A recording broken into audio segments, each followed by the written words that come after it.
Lions TV, good afternoon. This is your fourth instalment of our new series, Lions on Loan. I've been craving and asking and demanding for more people for this video to fill up the content, to join Hayden, Muller and Tyler Burey, and be careful what you wish for, because now 3 other Lions have gone out on loan with a fourth expected to follow. And we're going to cover all of those in today's episode. So I've just had to go through, look at a few non-league results, look at a few possibilities that could match up, which I'll speak to you about later on, and it'll be exciting to see things develop. So let's start out with a player that I've been absolutely raving about recently. If you're a regular to the channel, you'll know I speak very, very highly. Only got good things to say about Sean O'Brien. Just wish he'd put some proper shin pads on there and cover up his shins a bit more, because he's going to get kicked to fuck. Now he's gone out on loan to non-league local side Bromley. They are, of course, in the National League South. Have I got that right? I should have checked that one out. He's on loan, on a youth loan. He's 19 years old.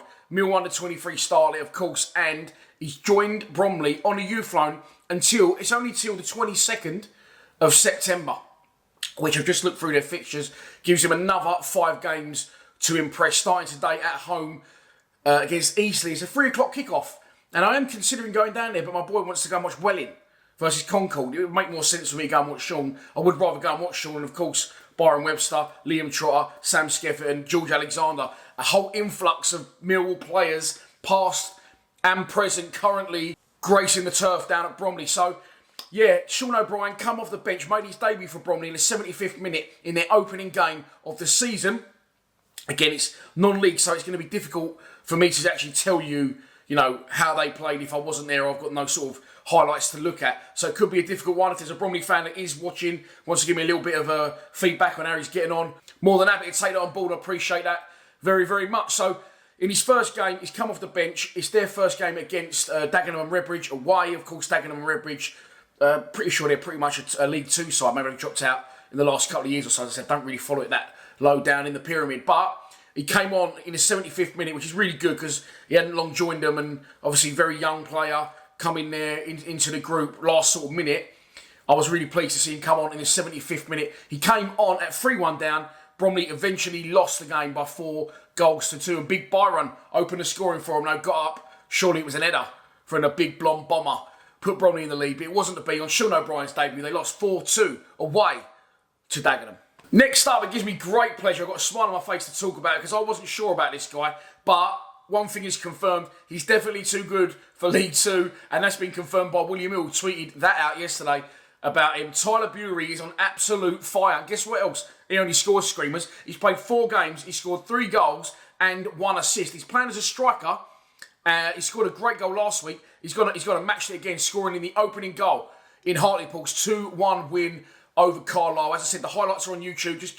Just type in Hartlepool FC and it'll come up. Tyler Burey opens up his body, top bin again, gets them on the way, and they are newly promoted, but they currently sit 5th in the division in the playoff places. So they've got to be absolutely buzzing with that little bit of business. I'm not sure where this is going to lead, because, we was all crying out for Tanto. Tanto scored loads of goals at Sutton getting back, but Tyler Burey's actually doing that at the next level up. So it shows you the sort of levels between divisions, doesn't it? Because if Tyler Burey scores 15 goals for Hartlepool, are you all going to say, get him back and stick him up front in front of Bedekofobi? You're not going to say that, are you? So maybe we need to calm down a bit on the Tanto front, but nothing against Tyler. He can't do any more than he's doing, and he's absolutely smashing League 2 to pieces. As I said, leading Hartlepool to a 2-1 win over Carlisle. 4 games, 3 goals, 1 assist, and Hartlepool in the playoff places. Next up, this one surprised me. Super Dan Moss, Mr. Versatile. He is a Millwall player, youth team player, turned 23s. I didn't used to rate him, okay? And I need to understand, I always say Gary Rowett doesn't understand what's necessary at Millwall. Dan Moss is a Millwall type player. He gives everything. He gets stuck in. I've seen him play, Mr. Versatile, I call him. He plays in so many positions. He's not fantastic, technically wise. He's never going to do a Cruyff turn and stick one in the top bin, but not every player in your team needs to do that, do they? And Dan Moss sticks to the task well and just gives everything for the shirt. And if you had 11 Dan Mosses in the side, well, he probably wouldn't win the World Cup. He wouldn't be getting turned over because he's got that Millwall fight inside him. I'm sure we signed him, or he joined from Burnley a couple of years ago. So he's a northern boy living down south. So he's gone out on loan to Yeovil now, even further down south. I fucking wonder where he is, but he's not shy today. That's not going to affect him going and staying away from home. He's already away from home, and I'm reflecting on that because it's going to lead me on to someone else in a minute. But when Santo again and Danny Mack went to St. Johnstone, it didn't work out for Santo, did it? He had to come home, and some players maybe are just at this age. Still a lot of development to do, only know how to make beans on toast for dinner. It's probably best that they're in and around London still, you know what I mean? But as I said, for Dan, no such problem. From Burnley, been a great player for the 23s, actually captain of the 23s. He's gone out and joined, but I saw he's joined Yeovil Town, and I thought, fucking great move, League Two.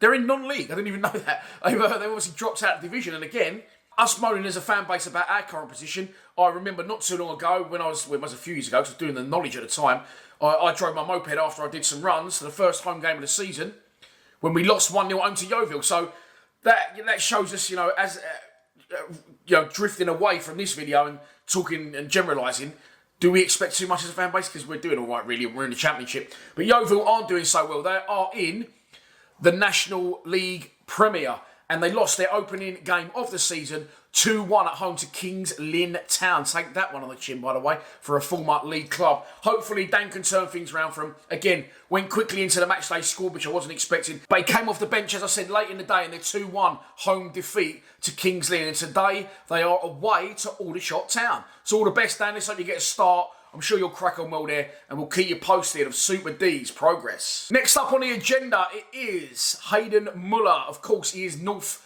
of the border on loan at Callum Davison's St. Johnstone, a place we saw Danny McNamara thrive and then come back in and be, in my opinion, pretty much too good for our team now as well. But this is about Hayden. He's been on loan. They've had a little bit of a funny start to the season, St. Johnstone, haven't they? Because they've had the cup success and Callum Davison's took them to heights that they've not known before. But that in keeping now with their European exploits, which they're now knocked out of, they can focus on the league, and they need to. They drew 0-0 away on Saturday at St Mirren and remain winless, having played 4 in the SPL, won none, drawn 3 and lost 1. And yesterday, Hayden played 90 minutes on a right side of a back 3, and the BBC website actually give him man of the match. So brilliant, glad he played, glad he's doing well. It doesn't surprise me, fantastic player, and buzzing for Marcus as well, because he went up to watch him, his old man. So shout out to Marcus, if you're watching, I know you will be. Let's hope this long may it continue with Hayden at St Johnstone. Up next for St Johnstone, after the international break, they've got a home game against Rangers, and it's a 12:30 kickoff on the 11th of September. So I'm guessing that's going to be the early kickoff on Sky that day, 11th, where West Brom away. So I could be struggling to watch that, but I will try and get some sort of look at that game, and hopefully Hayden can really test himself at the top level in Scotland against Rangers. So there you have it, 4 young Lions out on loan and getting game time. Love to see it. Brilliant time for the club. Really, really excited. As I said, I watch a lot of 23s. I've watched a lot of these boys for a few years now. And it's just really exciting for me. I really, really enjoy it. And hopefully that comes across in the video and you're enjoying these videos. But as I said, be careful what you wish for, because 2 loanees turned into 4 very quickly, turned into 5. This morning, the news has been released by the club that Alex Mitchell has gone on loan to League 2 side Leighton Orient until the end of the season. Brilliant move for Big Al. Again, I know there was an offer from another League 2 club, which our club turned down, which would have involved him, like I said earlier on in the show about Dan Moss, going away. Now, I'm not sure if he couldn't go away, how that affects him or whatever, but it's brilliant for him. He can stay in London. He, of course, will have the arm around him of former Millwall manager King Kenny Jackett, who is Leighton Orient's current manager. Also, Harry Smith is banging goals in for them. Shout out to the big dogs. I loved Harry Smith at our club, and obviously had a few personal problems, but he's a good striker in that division. And again, look, saying about levels in Yeovil and us and not moaning about fans, they've beaten Bradford on Saturday, 2-0. I watched the highlights the other day, because I always, on a Saturday night, I'll get home, or a Sunday night, I'll see all our old players got on, or our loanees got on, and even check out how Mark Beard's getting on at Stockpool, currently assistant manager. So always like to keep my eye on people who have been through the club system and who I've got a lot of time and respect for. So yeah, Alex Mitchell on loan to Leighton Orient until the end of the season, with Kenny Jackett as his manager. They currently sit 6th in the table, 1 place below Hartlepool. So this is what I was saying about interesting situations arising. Tyler Burey is playing centre forward for Hartlepool, who sit in 5th. And Alex Mitchell's going to be playing centre-back for Leighton Orient, playing in 6th. So they're all going to be playing against each other. as will Yeovil and Bromley. I believe they're in the same division. So yeah, it's going to be interesting to see how this plays out. Really, really, really good. Looking forward to it. Excited about it. Also, Richard Cowley always comes in, doesn't he? He always comes good, my Richie. This morning, literally, I've gone to record as I'm making notes. He has said that there is interest for Isaac Alafe, Tanto from a League One and League Two sides. There's a few of them wanting to request and secure his services. He has also said that he is going to go out on loan, so there'll be another video going out for that, I would have thought. But there's going to be a stipulation with Tanto and with Alex Mitchell's loan deals that there is a recall option for us on both of those players should we need them in January. So if we're struggling for results, or we're struggling for performances from certain players, or there's injuries, there is a recall option on Alex Mitchell in January from Leyton Orient, and whoever Tanto goes to, and I'm really excited to see who he goes to as well and how he fares, then there is a recall option on him as well. I just thinking, sorry, in my head there about Tanto, I really hope he doesn't go back to Sutton. And that's no disrespect to Sutton. He got promoted with them, of course, took them into the Football League for the first time in their history. Not sure how they're getting on. But I just think a different challenge would suit him. We know he can score goals at Sutton. I'd like to see him thrown into a different situation. But only time will tell on that one. And there will be a Den Daily. As soon as I get the news, you're going to get it as well. So there you have it. That is, without doubt, the longest Lions on Loan episode so far. And long may they continue every Monday on the channel. Please subscribe to Lions TV. Come on, you Lions.